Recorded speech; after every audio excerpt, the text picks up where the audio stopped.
Hello বন্ধুরা, আজকের দিনটা একদমই অন্যরকম। তো আজকে দেখো প্রতিদিনের মতোই সংসারের সমস্ত কাজ সেরে পুজোর ডালা সাজিয়ে চলে এসেছি আজকে, তার কারণ চাপড়া ষষ্ঠী। আর এই চাপড়া ষষ্ঠী আমি তো করছি, আর তোমরা কে কে করছো অবশ্যই জানিও। অন্তত এইটা মহিলাদের প্রত্যেকেরই এই পুজোটা থাকে। তো সন্তানের মঙ্গল কামনা এই পুজোটা করা হয়। তো দেখো পুজো করতে চলে এসেছি, ঠাকুরমশাই পুজোয় বসেও গেছে। তো আমরা অঞ্জলি দেব। তো তোমরা ভিডিওটাকেও স্কিপ করো না, প্রথম থেকে শেষ পর্যন্ত অবশ্যই ভিডিওটা দেখো। হয়তো কথা বলতে ভালো পারি না, তবুও চেষ্টা করছি তোমাদের মাঝে ছোট্ট ছোট্ট এরকম ভিডিও দেওয়ার জন্য।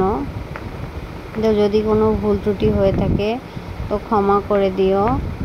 আর দেখো এখানে পুজো হচ্ছে, আর পুজোর ডালাগুলো কেমন হয়েছে সাজানো, দেখেছো ফুলে পুরো ভরে গেছে। তো আমরা এখন অঞ্জলি দেবো। পুজো শেষ, এখন দেখো আমরা চলে এসেছি ঘাটের ধারে। তো ঘাটের ধারে পুজো হতো, তো এখানে বসার সেরকম জায়গা নেই বলে এখানে হলো না। আর দেখো এই ঠাম্মাগুলো দেখো ভাসাচ্ছে। তো দেখো ছোট ছোট এই নৌকাগুলো ভাসিয়ে দিচ্ছে।